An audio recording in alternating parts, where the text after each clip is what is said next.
그림에 벌써 나왔는데 저게 뭡니까? 방금 말씀드렸잖아요. 칼입니다. 칼. 목에 제수들 목에 씌우는 거를 칼이라고 하죠. 옆에 그림 보면은 뭐 사극 같은 데서 우리가 많이 보았음직한 그런 장면입니다. 칼을 채워놓으면 움직일 수가 없죠.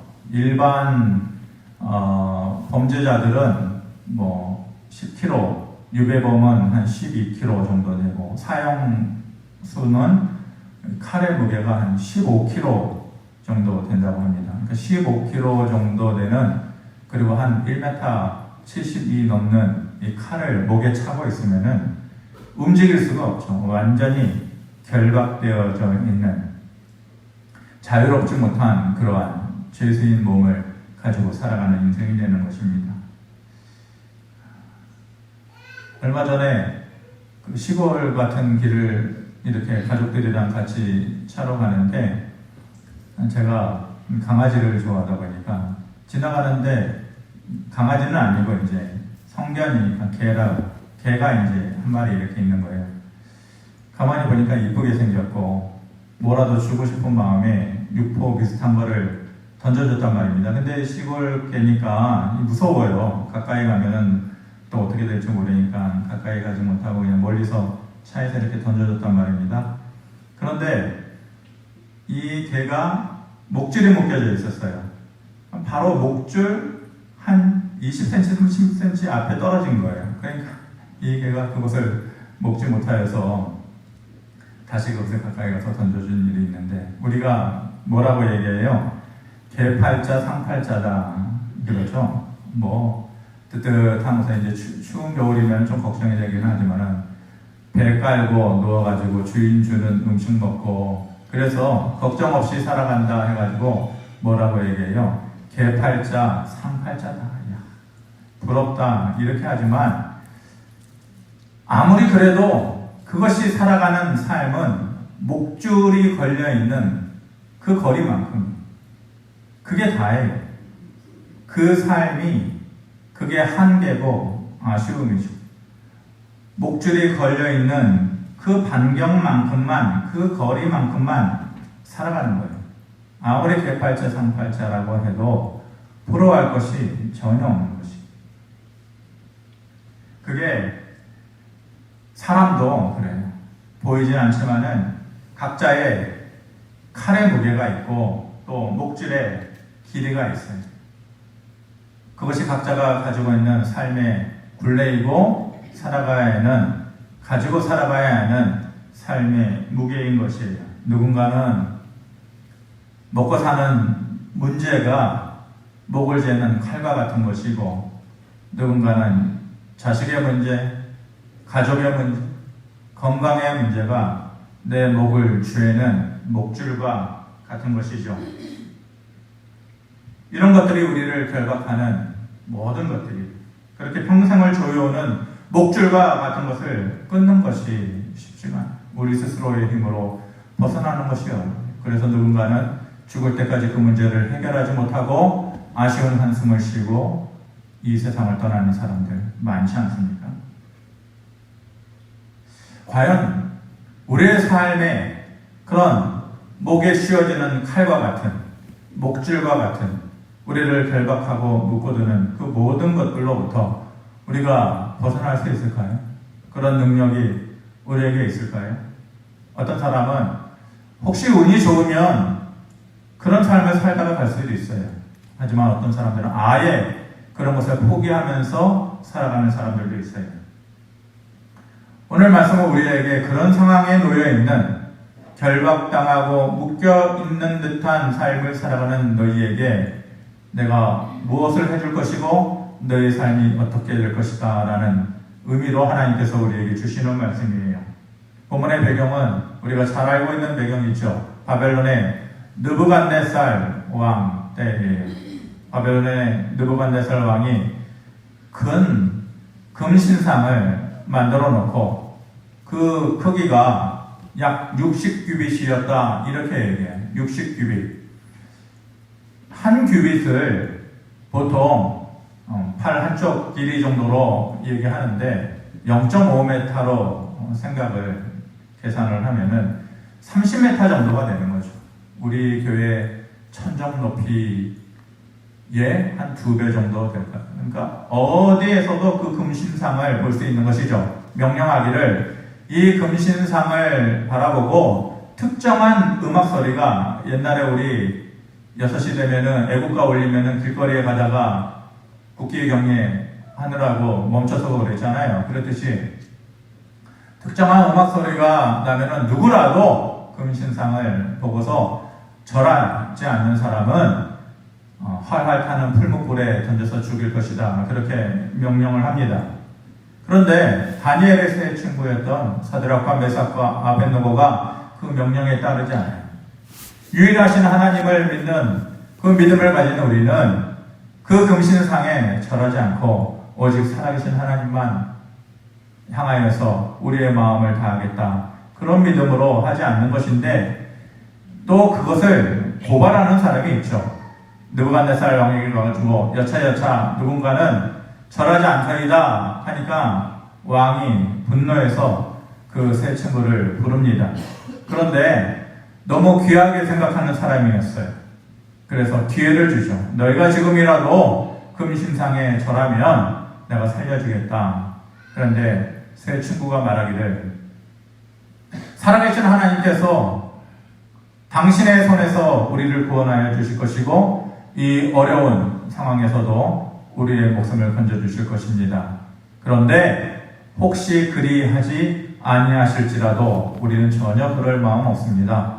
하나님을 향한 우리의 믿음을 꺾지 않겠습니다. 그렇게 말을 합니다. 그 말을 들은 느부갓네살 왕이 분노하죠. 이런 상황에서 사드락과 메삭과 아벳느고가 살아날 수 있는 인간적인 방법은 전혀 없어요. 이성적인 방법은 전혀 없는 것이에요. 그렇게 살 수 없는, 그들이 그 상황에서 살 수 없는 이유가 세 가지가 있어요. 첫 번째는 왕이 너무 대노했어요. 너무 분노하였기 때문에 그 결정을 쉽게 꺾을 것 같지가 않아요. 두 번째는 19절에 보면은 그렇게 화난 왕이 평소보다도 풀무불의 세기를 7배나 더하여라. 풀무불이라는 것이 뭐예요? 대장간 같은 데에서 높은 온도로 쇠 같은 것을 녹이기 위해서 만드는 것이잖아요. 그런데 그것만 평소대로만 하더라도 이 연약한 살갗을 가지고 있는 인간은 그냥 타서 없어지는 것인데, 사람이 분노하게 되면 필요 없는 과장된 행동을 하게 되는 거예요. 이 느부갓네살이 너무 화가 나다 보니까 평소보다도 7배나 더 세게 풀무불을 지펴라 이렇게 명령하니까 살 수가 없는 것이죠. 그리고 그들이 살 수 없는 세 번째 이유는 도망가지 못하도록 그들을 단단하게 결박해서 풀무불에 던져라. 결박된 몸이기 때문에 그 불을 피해서 도망갈 수가 없어요. 온도가 낮은 것으로 피할 수도 없는 것이에요. 실제로 그들이 던졌던 풀무불이 얼마나 뜨거웠는가 22절에 보면 이렇게 말씀합니다. 왕의 명령이 엄하고 풀무불이 심히 뜨거움으로 불꽃이 사드락과 메삭과 아벳느고를 붙든 사람을 태워 죽였다. 이렇게 말을 합니다.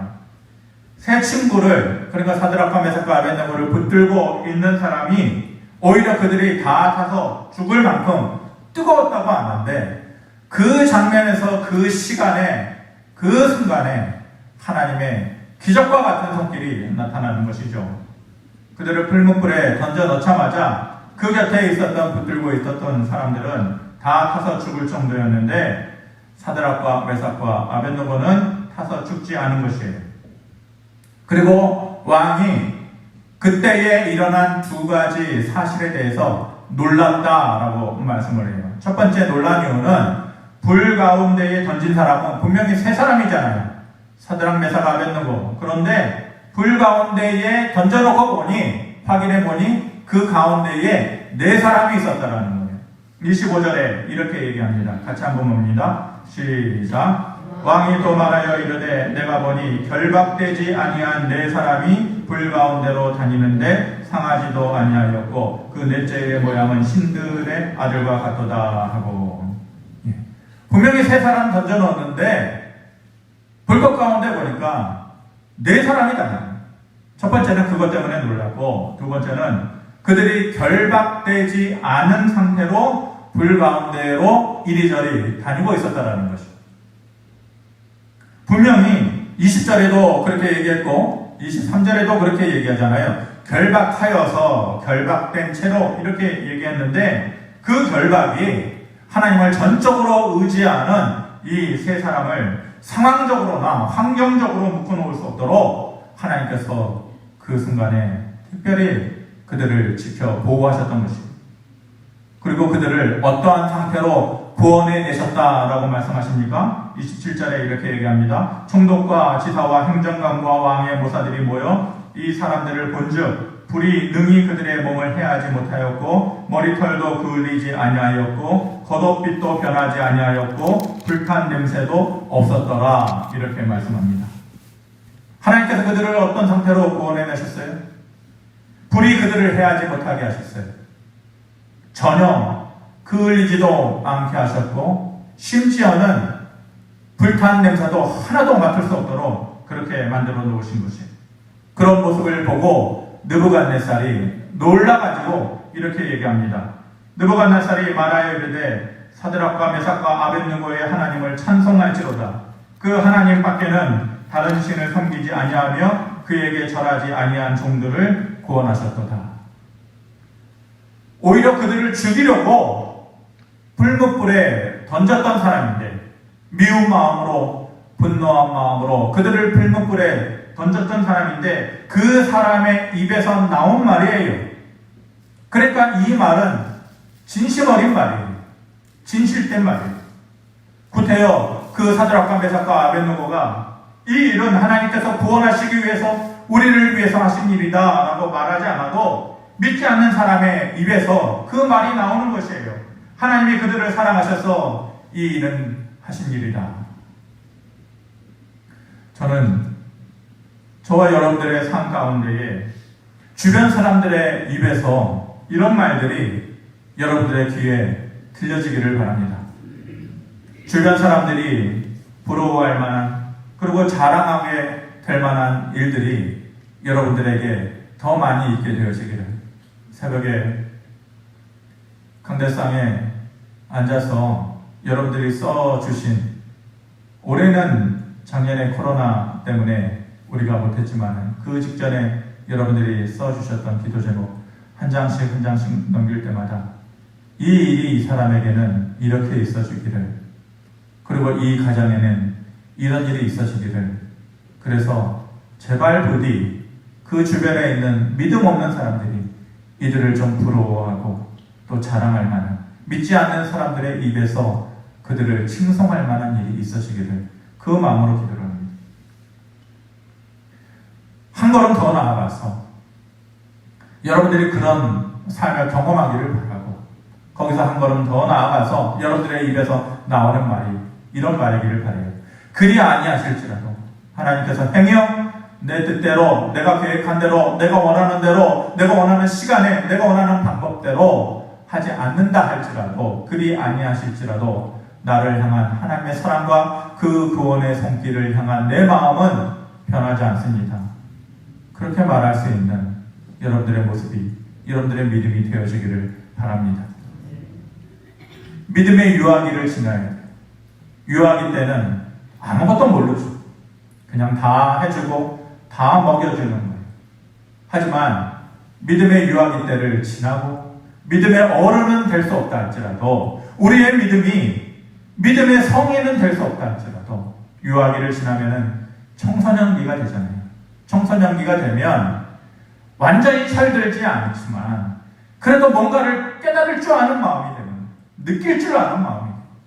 부모의 한숨에 그 무게를 알고, 남몰래 흘리는 눈물을 알고, 주변 사람들의 어려움을 알고, 청소년기에는 그래야 되는 거예요. 그런 시기예요. 여러분들의 믿음의 시기가 완전한 믿음의 성년은 되지 못했다 할지라도, 믿음의 유아기를 지나서 그리 아니하실지라도 하나님의 뜻 가운데에서 우리를 향한 하나님의 사랑이 이루어질 것입니다. 이렇게 고백할 수 있는 그러한 믿음의 모습이 되어지기를 주님의 이름으로 축원합니다. 그 세 사람은 분명히 풀무불에 떨어지는 그 순간에도 하나님께서 분명히 자기들을 구원하실 것이다 라는 그 믿음 때문에 그 두려운 상황 속에서도 눈 하나 깜빡이지 않는 것이에요. 그 믿음을 누가 봐요? 믿음 없었던 느부갓네살이 보고 인정해 주잖아요. 그리고 당연히 그들을 보는 하나님의 마음은 감동되고 움직인 것이죠. 이사야 43장 2절에 우리가 잘 아는 바 이렇게 말씀합니다. 내가 물 가운데로 지날 때에 내가 너와 함께할 것이라. 강을 건널 때에 물이 너를 침몰하지 못할 것이며 내가 불 가운데로 지날 때도 타지도 아니할 것이요 불꽃이 너를 사르지도 못하리니 나는 너희의 하나님이라. 이렇게 말씀하십니다. 물이든 불이든 우리를 묶고 있는 인생의 목줄과도 같은 것이고 목의 칼과도 같은 것입니다. 하지만 그런 것들이 계속해서 영원토록 너를 결박하지 못한다고 그렇게 만드신다고 하시는 것이 하나님께서 우리에게 주시는 약속인 것입니다. 물 가운데 지날 때에 물이 너희를 침몰하지 못할 것이다. 행여 너희가 불 가운데 지난다 할지라도 불꽃이 너희를 사르지 못할 것이다. 나는 너희의 하나님이다. 나는 너희의 구원자다 말씀하시는 것입니다. 초대교회 때에 사도행전에 보면 교회를 향한 성도들을 향한 핍박이 상당했습니다. 헤롯 왕이 예수님의 제자 중에 야고보를 칼로 죽이고 본보기로 이 정도는 안 되겠다. 베드로 정도는 잡아서 죽여야 본보기로 이 사람들이 정신 차리겠다. 해서 베드로를 잡아서 감옥에 가둡니다. 그날 밤에 사도행전 12장에 보면은 베드로를 사이에 두고 군사 2명이 베드로를 사이에 끼고 잠을 자는 거예요. 완전히 결박된 채로 도망갈 수 없는 상태로 그들이 만들어 놓은 거예요. 사람들은 베드로를 그렇게 만들었어요. 그런데 하나님의 사자가 그날 밤에 나타나셨어요. 사람들은 그를 결박하지만 하나님의 사자가 나타나서 옆구리를 쿡쿡 찌르면서 일어나라. 그럴 때에 그를 묶어놓고 있었던 쇠사슬이 끊어졌어요. 그리고 그를 결박하고 있었던 두 병사의 눈은 잠기고 베드로가 일어나서 걸어갈 때에 그를 막고 있었던 감옥문이 하나씩 차츰차츰 열어지는 거죠. 차례차례 열어지는 거죠. 그때 베드로가 뭐라고 했어요? 이제야 참으로 내가 알겠다. 그들은 나의 삶을 이렇게 결박하지만 나를 결박된 채로 그냥 두지 않으시는 하나님의 능력과 하나님의 은혜, 성령을 통해서 이루시는 하나님의 능력이 제 사회의 존재로 성령께서 나와 함께 하셔서 나를 구원하시는구나 라고 얘기하면서 이제야 참으로 내가 알았다. 그렇게 말하죠. 쇠사슬로 묶어두려고 했지만 결박하려고 했지만은 그렇게 할 수가 없었던 것이에요. 세상이 하는 것을 하나님의 능력으로 깨뜨리고 부서뜨린 것이에요. 사도행전 16장에도 바울과 실라가 복음을 전하다가 감옥에 갇히게. 그런데 하나님께서 자기를 구원하실 것이라는 믿음이 확실히 있었어요. 그날 밤에 잠자지 아니하고 찬양을 해요. 그랬을 때에 천지가 흔들리고 지진이 나면서 감옥문이 흔들리고 그들을 묶어놓고 있었던, 그리고 그들뿐만이 아니라 그 감옥에 갇혀 있었던 모든 죄수들을 묶어놓고 있었던 그 사슬로부터 그들이 자유롭게 돼요. 착고가 끊어지게 돼요. 그러면서 뭐라고 얘기합니까? 사도행전 16장 26절에 모든 사람들의 매인 것들이 다 벗어졌더라. 모든 사람들의 매인 것들이 다 벗어졌더라. 이렇게 말씀하잖아요. 그들을 이렇게든 저렇게든 묶어두려고 하고 죽어가는 사람으로 그런 상황으로 그들을 몰아가려고 했지만은 결국 그런 환경이 그들을 묶어둘 수 없었던 거예요. 계속해서 그들을 결박할 수 없도록 하나님의 특별한 사랑과 손길이 그들에게 있었던 것입니다. 전적으로 하나님께서 하신 일. 우리에게 특별한 하나님의 이런 은혜, 우리를 묶어두려고 하던 모든 결박된 상황으로부터 우리를 풀어주시고 다 자유롭게 해주시는 하나님의 은혜가 오늘을 살아가는 저와 여러분들에게 넘치기를 주의 이름으로 축원합니다. 그 어떤 어려운 환경도 상황도 우리를 결박하지 못하고 결국은 하나님의 손길에 의해서 우리가 묶인 것으로부터 자유롭게 되어질 날이 오게 될 줄을 믿습니다. 우리 인생의 가장 큰 결박이라고 한다 그러면은 뭐니 해도 영적으로든 육적으로든 그것은 죄로부터의 결박인 것입니다. 이 문제는 그 누구도 풀 수 없는 단단한 결박인 것이에요. 그만큼 우리에게는 절망스러운 결박일 수밖에 없는 것이에요. 그런데 그 단단하고 풀 수 없는 결박을 예수 그리스도께서 십자가 지심으로 단번에 그 결박을 끊어놓으신 것이에요. 그리고 말씀하시기를 내가 이 일을 하는 것은 죄인된 너희를 위하여 하나님의 뜻을 그리고 하나님의 사랑을 이루기 위한 것이다 라고 말씀해 주시는 것이죠. 그러므로 이제 예수 그리스도를 믿는 그 누구라도 가진 자나 못 가진 자나 배운 자나 못 배운 자나 그 누구라도 죄의 결박으로부터 허덕일 필요가 없어진 것이에요. 하나님의 사랑과 그 용서와 그 모든 하나님의 은혜가 그 모든 삶의 결박을 풀어주실 것이다. 하나님께서 그때에 약속하시고 그 약속은 지금도 유효한 것이며 영원토록 사라지지 않는 것입니다. 로마서 8장 32절에 자기 아들을 아끼지 아니하시고 우리 모든 사람을 위하여 내주신 이가 어찌 그 아들과 함께 모든 것을 우리에게 주시지 아니하겠느냐 그렇게 말씀하셨죠. 아들을 아끼지 아니하시고 우리에게 내주십니까? 그 아들과 함께 모든 것을 우리에게 주시지 않겠느냐. 독생자를 십자가에 내주고 죄의 결박을 끊으신 그 하나님께서 우리가 겪고 있는 이 상황과 환경과 삶의 결박을 끊어주시지 않겠느냐. 이런 믿음이 우리에게 있어지기를 바랍니다. 그런데 신앙생활하면서 가장 안타까운 것 중에 하나는 이런 고백이 신앙생활 오래 하면서 우리에게 있단 말입니다.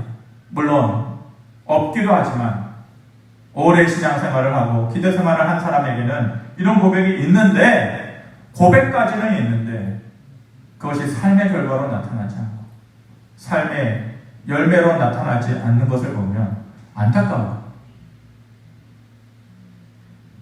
그것이 증명돼 보여져야 되는데 하나님의 사랑이 좀 나타나야 되는데 과거의 영화는 모두 끝에 어떻게 끝났어요? 해피엔딩으로 끝나잖아요. 과거의 영화는 보다 보면은 죽을 사람이 살아나고 또 잃어버린 사람 다시 찾게 되고 잃어버린 사람 다시 돌아오고 해피엔딩으로 끝났는데 요즘 영화는 작품성이니 뭐니 하면서 그렇게 끝나지 않아요. 우울하게 끝난단 말이에요. 그러면서 해피엔딩이 아니라 새드엔딩으로 그렇게 끝나는 것이죠. 하나님께서는 우리의 믿음의 삶을 새드엔딩으로 끝나게 하시지 않았어요. 하나님께서는 분명히 해피엔딩으로 우리에게 믿음의 본을 보여주신 것이에요. 눈물과 한숨으로 끝나지 않게 하시고 분명히 예수 그리스도의 십자가의 죽음이 부활의 영광으로 나타나도록 이미 확증해 보여주신 것이에요.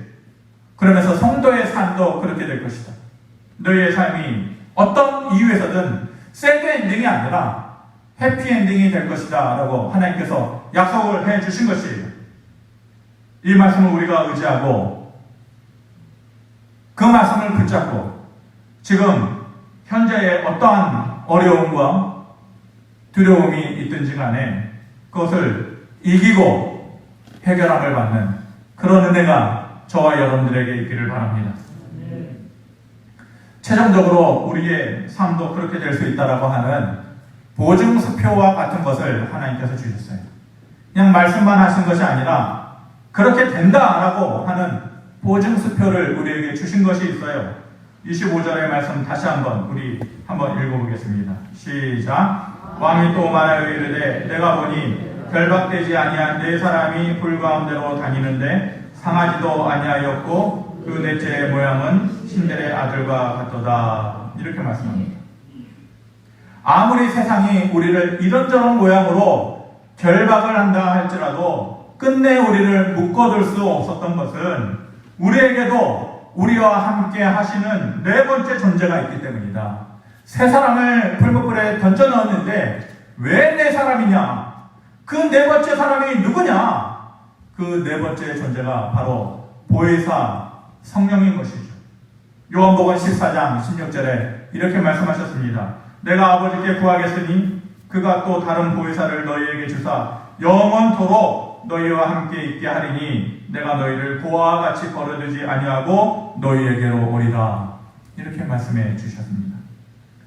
세상이 우리를 결박할 수 없고 영원히 묶어둘 수 없는 이유는 보혜사 성령이 사드락과 메삭과 아벳느고의 풀무불에 함께 하셔서 그들을 불꽃으로 사르지 못하게 하신 것처럼 사망의 음침한 골짜기를 다니는 듯한 우리의 인생에도 함께 하셔서 우리를 지켜주시기 때문이다 라고 말씀해 주시는 것입니다. 그러므로 두려운 상황에 있는 여러분들이 계시다면 조금 더 힘을 내시기 바랍니다.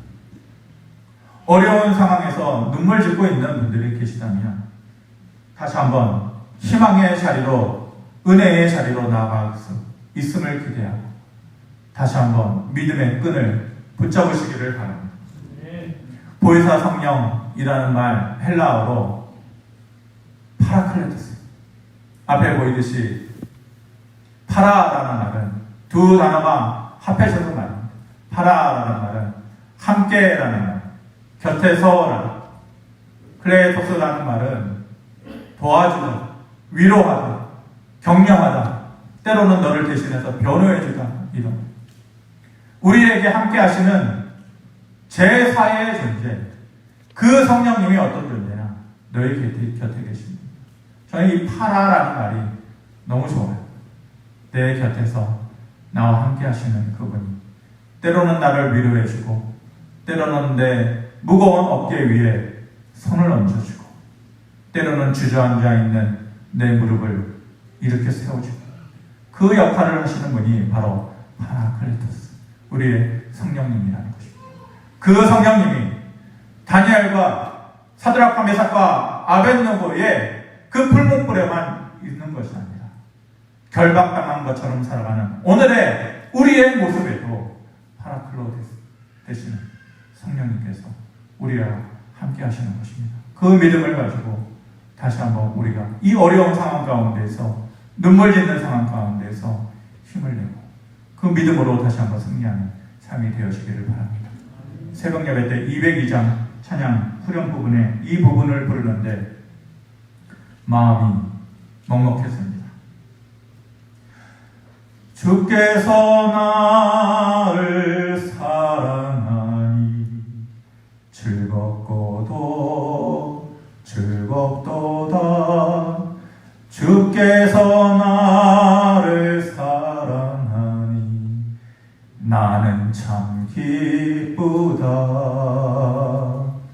주께서 나를 사랑하니 즐겁고도 즐겁도다. 주께서 나를 사랑하니 나는 참 기쁘다. 기도하겠습니다. 하나님, 우리 사랑하시는 거 맞죠? 그리고 사랑하신다고 하신 그 약속 지금도 변함이 없으시죠? 그리고 우리가 믿는 그 믿음이 헛되지 않을 것이라고 약속해 주시는 거 맞죠? 너희를 올가매고 있는 모든 결박이 영원토록 너희를 묶어놓지 못할 것이다. 너희가 강을 건널 때에 물이 너를 침몰치 못할 것이고 불 가운데 지날 때에도 불꽃이 너를 사르지 못하도록 파라클레토스 되시는 성령께서 너희와 함께 하시고 풀무불에 던져진 그 상황 가운데서도 내가 너를 지키리라 말씀하신 그 하나님이 지금도 유효한 거 맞죠? 아버지 하나님 믿습니다. 어려운 상황을 지내가는 성도들이 혹 있다면 하나님 그들의 곁에서 그들과 함께 하셔서 주께서 나를 사랑하니 즐겁고도 즐겁도다. 주께서 나를 사랑하니 끝내 저들의 입술에서 나오는 말이 나는 참 기쁘다 라고 말할 수 있는 그런 삶 되게 하여 주시옵소서. 예수님의 이름으로 기도합니다. 아멘.